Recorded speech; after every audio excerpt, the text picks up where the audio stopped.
What do Neocaridina shrimp, Amano shrimp, and bamboo shrimp have in common? They're all relatively simple to care for if provided the right conditions. In this video, we'll explore what's easy and what can be challenging about keeping these 3 shrimp species, along with 5 others I currently keep. We'll also rate them on a scale of 1 to 5, 1 being easy and 5 challenging, based on how straightforward their overall care is. Let's dive right in. The first species we'll look at are Neocaridina shrimp, such as red cherry shrimp, orange pumpkin shrimp, and blue dream shrimp, to name a few. Neocaridina shrimp are extremely popular and a favorite among both beginners and experienced aquarists thanks to their vibrant colors. What makes Neocaridina shrimp relatively simple to keep is their ability to thrive in a wide range of water parameters. They can tolerate a broad pH range from about 6.5 to 8.0 and temperatures from 65 to 84 degrees Fahrenheit, which is around 18 to 29 degrees Celsius.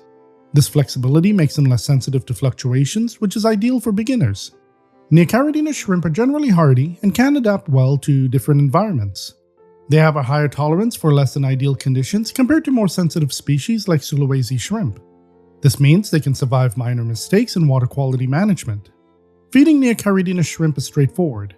As omnivores and scavengers, they're not picky eaters and will readily accept a variety of foods, including shrimp pellets, algae wafers, blanched vegetables, decaying and organic matter like biofilm, and algae that naturally grow in the tank. Neocaridina shrimp do not require complex tank setups. A basic planted tank with some moss, driftwood, and hiding places is usually sufficient. They can thrive in tanks as small as 5 gallons, although more space is always better. I currently have 6 tanks of Neocaridinas, ranging from 5 gallons all the way up to 20-gallon longs. Breeding Neocaridina shrimp is also quite easy. Given the right conditions, a small group of shrimp can quickly turn into a thriving colony of 100 or more. This is often one of the most rewarding aspects of the hobby. These shrimp are also very peaceful and get along well with a wide range of tank mates, including other shrimp and small, non-aggressive fish. This makes them a versatile addition to most community tanks. My Neocaridina shrimp are kept with a range of tank mates from Thai microcrabs and scarlet batis to abetta, guppies, and more. However, despite their ease of care, there are some challenges to consider. Neocaridina shrimp are sensitive to ammonia and nitrite, especially during spikes. New tank setups or poorly maintained aquariums can lead to dangerous levels of these toxins, causing stress, illness, or even death. While they tolerate a range of parameters, consistent water quality is crucial. Sudden fluctuations in pH, temperature, or hardness can cause stress and lead to potential health issues or even death. Shrimp thrive on stability, so the less you tamper with their environment, the better. Due to their prolific breeding, Neocaridina shrimp can quickly overpopulate a tank if there are no natural predators to control their numbers. Even with their low bioload, overpopulation can lead to increased waste, which can strain water quality. Regular tank maintenance and adequate filtration are essential to manage this. Lastly, like all shrimp, Neocaridinas are very sensitive to copper, which is often found in medications used to treat fish. Even trace amounts can be lethal to shrimp. If you need to treat a sick fish, it's best to use a separate hospital tank and avoid introducing copper into the shrimp's environment. I've been keeping Neocaridina shrimp for years and have several tanks filled with these vibrant little creatures. In my experience, they're hardy, incredibly easy to care for, and prolific breeders. On a scale of 1 to 5 in terms of overall care, they get a 1. For our second species, we have the Amano shrimp, another popular choice among shrimp keepers due to their excellent cleaning ability. What makes Amano shrimp relatively simple to keep is their hardiness. These shrimp are known for their resilience and can adapt to various water parameters, tolerating a pH range of 6.0 to 7.5 and temperatures from 64 to 80 degrees Fahrenheit, which is around 17.5 to 27.5 degrees Celsius. This adaptability makes them less prone to stress from minor fluctuations in water parameters. Amano shrimp are exceptional algae eaters, known for consuming most types of algae, including the dreaded blackbeard algae. They're often kept in tanks specifically for their cleaning abilities, which helps keep tanks algae-free and reduces the need for maintenance. They're not picky eaters and are incredibly flexible with their diet. In addition to algae, they consume leftover fish food, blanched vegetables, shrimp food, and organic matter in the tank. Their varied diet allows them to thrive on different types of food, making feeding easy. Amano shrimp also do not require complex tank setups. A simple planted tank with moss, driftwood, and hiding places is usually enough. They thrive in tanks as small as 10 gallons, although more space is always better. I currently keep my Amanos in a 20-gallon long tank with dragonstone, Limnophila sessiliflora stem plants, and redroot floaters. These shrimp are very active, generally peaceful, and get along well with a wide range of tank mates, including other shrimp and small non-aggressive fish. This makes them a versatile addition to most community tanks. My Amanos are kept with red cherry shrimp, neon tetras, and pom-pom crabs, which are always hidden. However, there are some challenges to keeping Amano shrimp. One of the biggest challenges is that they do not breed in fresh water. While they can carry eggs, their larvae need brackish or saltwater conditions to survive and grow, making breeding them in a home aquarium quite difficult, unlike Neocaridina shrimp. Amano shrimp require a slow and careful acclimation process when being introduced to a new tank to avoid shock from differences in water parameters. They can be more sensitive to changes than some other species, especially because many are wild-caught. It's crucial to take your time when adding them to your tank, and I usually recommend a drip acclimation process of about 3 hours. Amano shrimp are known to be escape artists, particularly if stressed or if their water parameters are not ideal. Make sure your tank is well covered, with any gaps sealed, to prevent them from jumping or climbing out. Lastly, while they are hardy, Amano shrimp are still sensitive to ammonia, nitrites, and heavy metals like copper. Maintaining good water quality with stable parameters is essential. They thrive best in mature tanks with stable conditions and plenty of biofilm or natural algae to graze on. If you need to treat your fish with copper-based medications, use a separate tank to avoid exposing your Amanos to these substances. Like Neocaridina shrimp, I've been keeping Amanos for several years. Earlier this year, I even set up a 20-gallon long tank dedicated just to them. In my experience, they're extremely hardy and relatively easy to care for, but they do require a more careful acclimation process, a slightly larger tank with a lid, and plenty of edible matter as they are very active eaters. On a scale of 1 to 5, they get a 2. The third species on our list is the fascinating and unique bamboo shrimp. What makes bamboo shrimp relatively simple to keep is their peaceful nature. These non-aggressive creatures are great additions to community tanks with other non-aggressive species. They won't bother fish or other shrimp, and in my experience, I've never seen them act aggressively towards each other. My 6 bamboo shrimp are kept with a variety of nanofish ranging from harlequin rasboras to white-clad mountain minnows, albino cherry barbs, and more. They also have vampire shrimp and short-nosed shrimp as tank mates. Bamboo shrimp are relatively hardy when kept in a well-established, stable environment. They can adapt to a wide range of temperatures, anywhere between 70 to 88 degrees Fahrenheit or 22 to 28 degrees Celsius, and tolerate a pH range of 6.0 to 8.0. They also don't require special foods. As filter feeders, bamboo shrimp thrive on tiny particles and microorganisms in the water column. In established tanks, they often feed off naturally occurring detritus and biofilm, though supplementing with powdered foods can ensure they get enough nutrition. However, bamboo shrimp come with their own set of challenges. For one, they require a minimum tank size of 15 to 20 gallons to provide adequate space and water flow. A moderate to strong current is essential since they use their fan-like appendages to filter food particles from the water. Without proper flow, they may struggle to get enough food and could potentially starve. You might need to install a power head or wave maker, and placing them near a filter outlet can ensure they get the flow they need.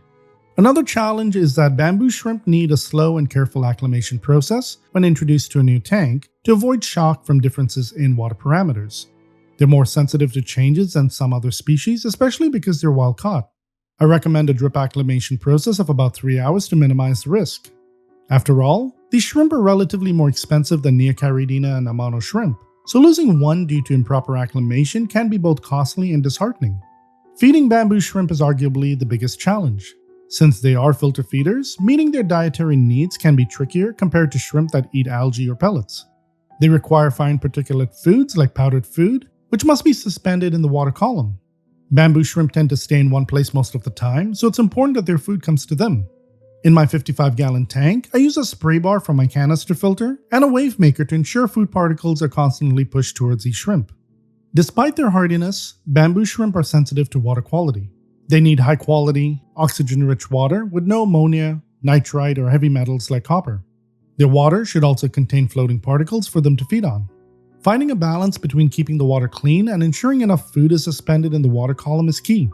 Regular water changes and good filtration are crucial to maintaining stable conditions. Towards the end of 2023, I set up a 55-gallon tank for 6 bamboo shrimp. Before that, I had one in a 15-gallon tank with low water flow and 2 in a 20-gallon long tank with moderate flow. Ever since moving them into the larger tank, I've found that the bigger the tank, the better it is for them. More water means more floating particles for them to feed on, and they love the high current from the wave maker, which allows them to stand in one spot all day, feeding on whatever floats by. I also had to accept that this tank won't be as crystal clear as the others, but that's okay, because caring for these shrimp comes first.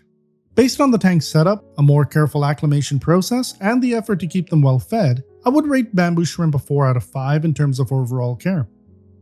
The fourth species we're going to look at is one with a name that often sounds misleadingly aggressive, but nothing could be further from the truth. Yes, I'm talking about the gentle giants of the aquarium, vampire shrimp. The simplicity of keeping vampire shrimp comes from their peaceful nature. These shrimp are non-aggressive, making them ideal for a community tank.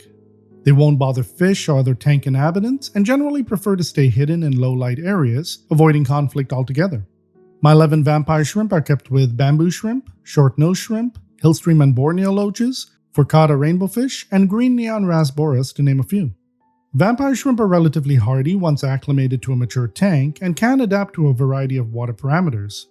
They tolerate temperatures ranging from 75 to 84 degrees Fahrenheit, which is around 24 to 29 degrees Celsius, and a pH of 6.5 to 7.5, which fits well with most freshwater community tanks. Their ability to adjust to different water parameters makes them easier to keep than some other more delicate shrimp species.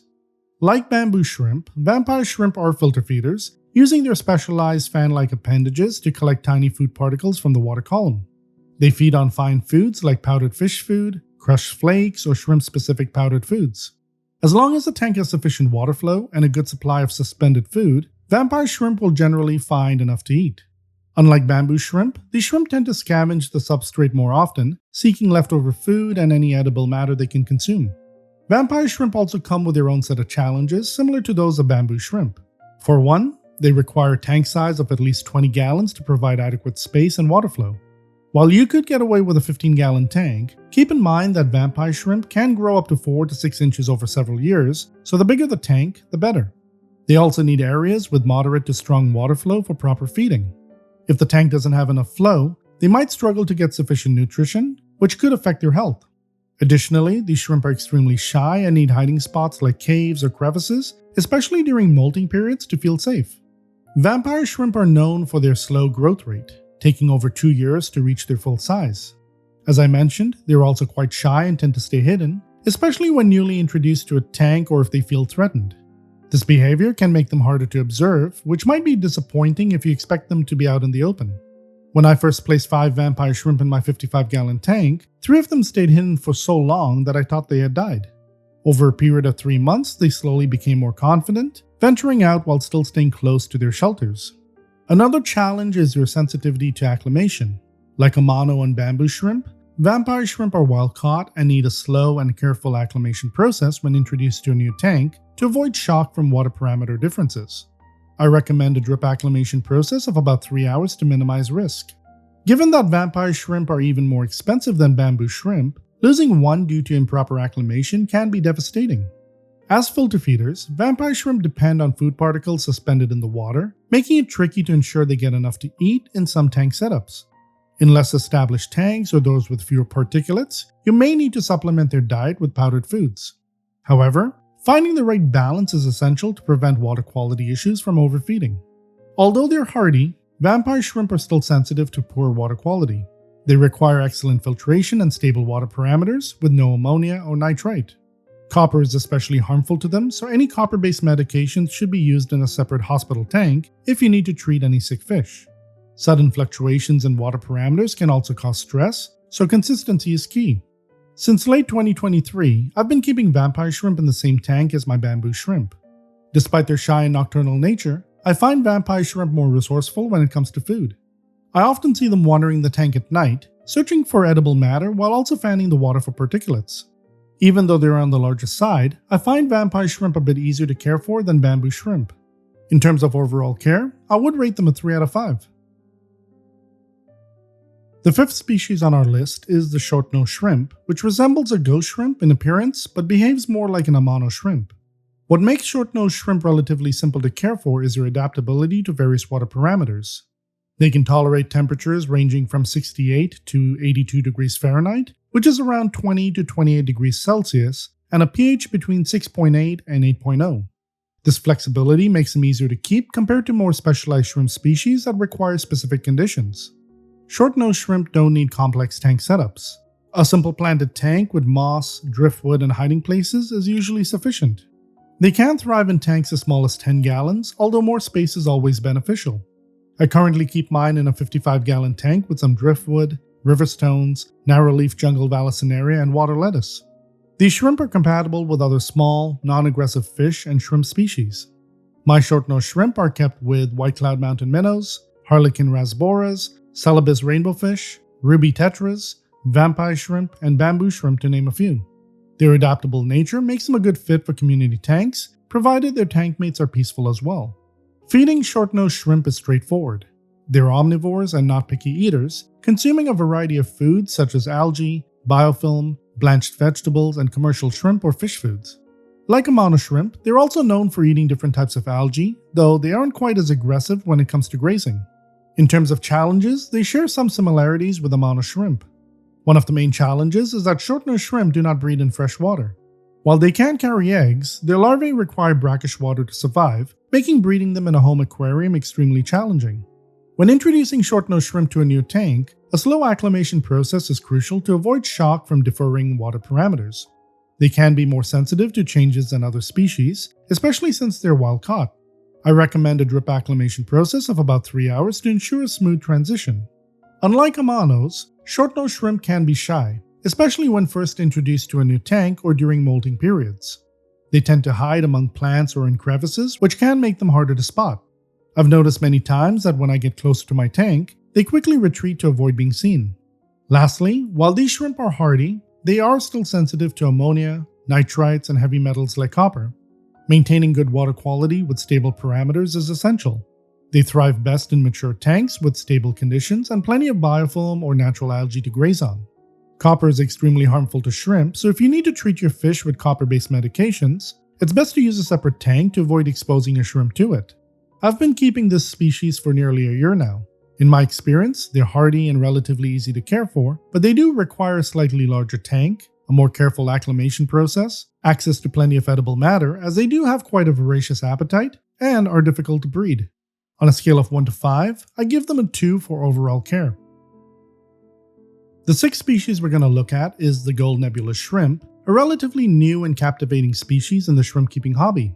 What makes gold nebula shrimp relatively simple to care for is that they are extremely hardy and adaptable, tolerating a wide range of water parameters, similar to Amano or Neocaridina shrimp. They do well in temperatures ranging from 71 to 82 degrees Fahrenheit or 22 to 28 degrees Celsius, and a pH between 6.8 and 8.0. This flexibility makes them easier to keep compared to more specialized shrimp species like blue bowl shrimp. Gold nebula shrimp don't need complex tank setups. A simple planted tank with moss, driftwood, and hiding places is usually sufficient. They can thrive in tanks as small as 10 gallons, although more space is always beneficial. I currently keep mine in a 20-gallon long aquarium that's heavily planted with various stem and epiphyte plants, driftwood, and duckweed. These shrimp are peaceful and can live harmoniously with other non-aggressive tank mates. My gold nebula shrimp are kept with guppies, endlers, coolie loaches, celestial pearl danios, Chilean dwarf rasboras, a honey gourami, Beckford's pencilfish, and red cherry shrimp. Their adaptable nature makes them a good addition to a community tank. Like many dwarf shrimp, gold nebula shrimp are omnivores and have a straightforward diet. They feed on biofilm, algae, and detritus in the tank, with their diet easily supplemented with fish flakes, high-quality shrimp foods, blanched vegetables, and occasional protein-rich treats like bloodworms or baby brine shrimp. Their willingness to consume a variety of foods makes feeding them relatively easy. Caring for gold nebula shrimp comes with their own set of challenges. Like Amano shrimp, one of the biggest challenges is that these shrimp do not breed in fresh water. While they can carry eggs, their larvae need brackish or saltwater conditions to survive and grow, making breeding them in a home aquarium quite difficult. Gold nebula shrimp, like all other wild-caught shrimp, require a slow and careful acclimation process when being introduced to a new tank to avoid shock from differences in water parameters. It's crucial to take your time when adding them to your tank because of how sensitive they are to sudden changes. I usually recommend a drip acclimation process of about 3 hours. While they're hardy, gold nebula shrimp are still sensitive to ammonia, nitrites, and heavy metals like copper. Maintaining good water quality with stable parameters is essential. They thrive best in mature tanks with stable conditions and plenty of biofilm to graze on. If you need to treat your fish with copper-based medications, Use a separate tank to avoid exposing your gold nebula shrimp to these substances. Unlike Neocaridina, Amano, and bamboo shrimp, which are popular in the aquarium hobby, with a wealth of information available online, gold nebula shrimp are a relatively new species that aren't readily available in all stores. With limited resources online, it can be challenging to learn everything about them, making hands-on experience essential for truly understanding this fascinating species. I've been keeping gold nebula shrimp for only a few months now, and what I've seen is that they're extremely hardy, pretty straightforward to take care of, and although they require a slightly larger tank, a more careful acclimation process, and breeding them can be difficult, I give them a 2 out of 5 in terms of overall care. The 7 species on our list are Babaulti Shrimp, also known as Indian zebra shrimp or green Babaulti shrimp, a unique and fascinating species that are gaining popularity in the aquarium hobby due to their vibrant colors and hardy nature. What makes keeping Babaulti shrimp simple is that they're hardy and adaptable like Neocaridina shrimp. Babaulti shrimp are known for their resilience and ability to adapt to a wide range of water parameters, making them one of the easier species for beginners to keep.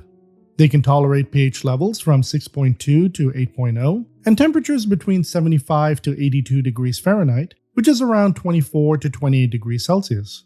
This adaptability means they can thrive in various setups, including those designed for other dwarf shrimp species, without needing much special care.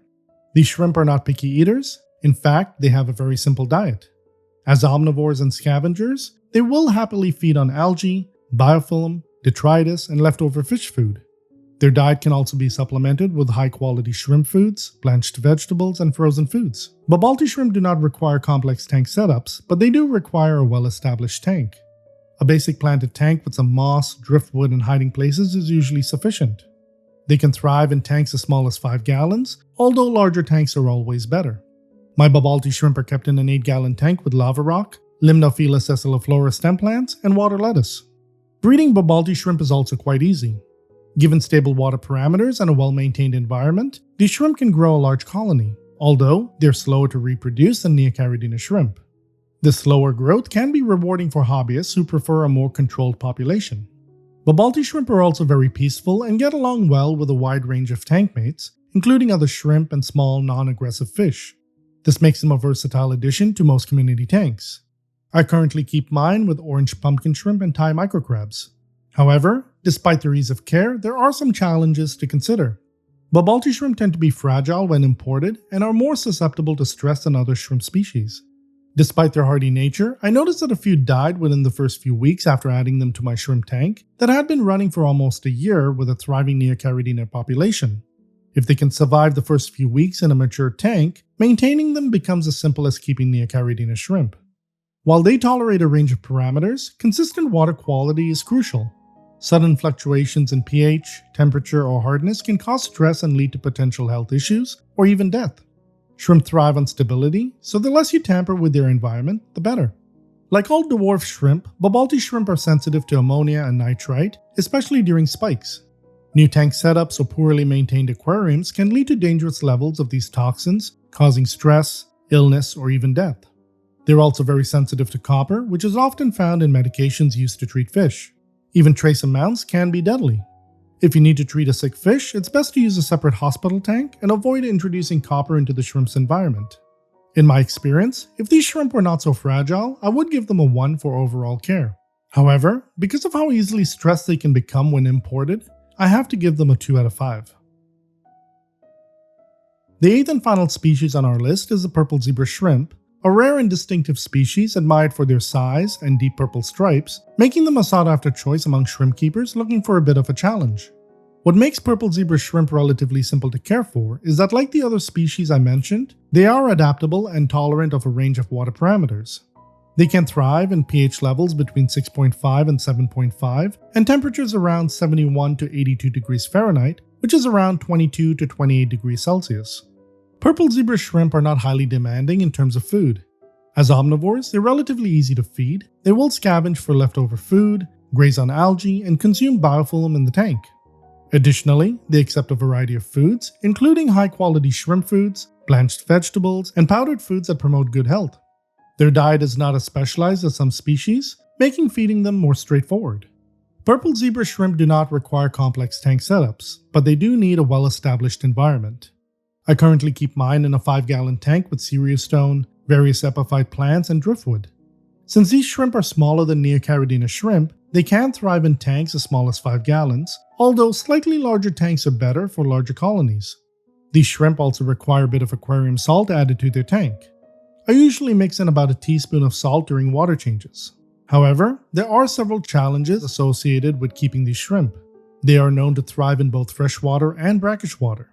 One of the biggest challenges is that because these shrimp are wild caught, there's no way of knowing which type of water they came from. When added to a freshwater tank, there is a possibility they may not survive beyond the first few weeks if they originated from brackish water, as they might struggle to adjust to their new environment.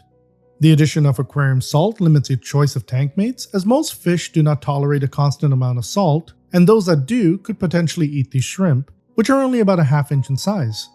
When it comes to other shrimp as tank mates, you're mostly limited to Pinocchio shrimp, which are also known to thrive in brackish setups. I currently keep my purple zebra shrimp with Pinocchio shrimp, a new species I recently added to my collection that I'm excited to explore and learn more about. Purple zebra shrimp are very shy, hiding a lot and tending to be more outgoing in larger groups. I noticed this with my batch when I added 8 of them to my tank. They hid constantly. It was only after adding 9 additional Pinocchio shrimp that I saw them coming out into the open. Because purple zebra shrimp are rare in the aquarium hobby, there is less general knowledge and fewer resources available on their specific care needs. Depending on your location, their rarity also means they can be expensive and hard to find, making it challenging to replace any lost shrimp. Additionally, their breeding behavior is not well documented, adding another layer of difficulty if you're hoping to breed them in captivity. Current research suggests their breeding behavior is similar to that of Amano shrimp. Lastly, like all shrimp, purple zebra shrimp are sensitive to ammonia and nitrite, especially during spikes.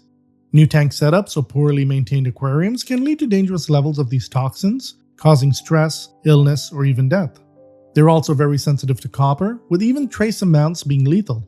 In my experience, purple zebra shrimp are considered moderately to highly difficult to care for, mainly due to the type of water they may require. Given their rarity and the limited knowledge available, they're definitely not ideal for beginners and are more suited for experienced aquarists. On a scale of 1 to 5 in terms of overall care, this species receives a 5. Tell me, based on the species you keep, do you agree with the ratings I provided? Let me know down below. If you enjoyed learning about these 8 species, why not check out this video on 20 shrimp-safe tank mates? And don't forget to subscribe for more upcoming content. I'm Andy, thank you so much for watching, and I hope I made shrimp keeping a little easier for you.